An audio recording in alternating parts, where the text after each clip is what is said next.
Hello viewers, গরিব ঘরের রাজপুত্র নাটকের প্রতিটি পর্ব আমাদের উত্তেজনার পারদ বাড়িয়ে দিচ্ছে।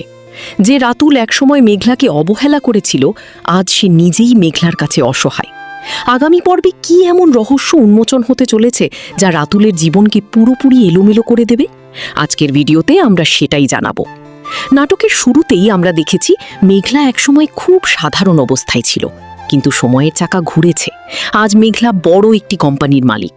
আর রাতুল, সে এখনও নিজেকে সেই আগের অহংকারী মানুষটাই মনে করে। মেঘলা যখন জানল রাতুল তাকে শুধু তার সম্পত্তির জন্য ব্যবহার করেছে, তখন থেকেই মেঘলার মনে প্রতিশোধের আগুন জ্বলছে।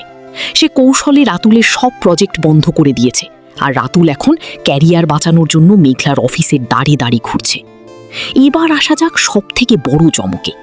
আগামী পর্বে আপনারা দেখবেন মেঘলা একটা বড় ইনভেস্টমেন্ট ডিল নিয়ে আসছে, যেটা রাতুলের জন্য একটা ফাঁদ। অনেক ভাবছে সে ডিলটা পেয়ে যাবে, কিন্তু মেঘলা কি আসলেই তাকে ক্ষমা করবে, নাকি তাকে সর্বশান্ত করার জন্য এটা মেঘলার শেষ চাল? রাতুল এখন মরিয়া হয়ে মেঘলার কাছে ক্ষমা চাইছে, কিন্তু মেঘলার চোখে কোনো করুণা নেই। অনেক তাকে সতর্ক করার পরও রাতুল থামছে না। তো আপনাদের কি মনে হয়, অনেক কি সত্যিই নিজের ভুল বুঝতে পেরেছে, নাকি সে এখনও অভিনয় করছে?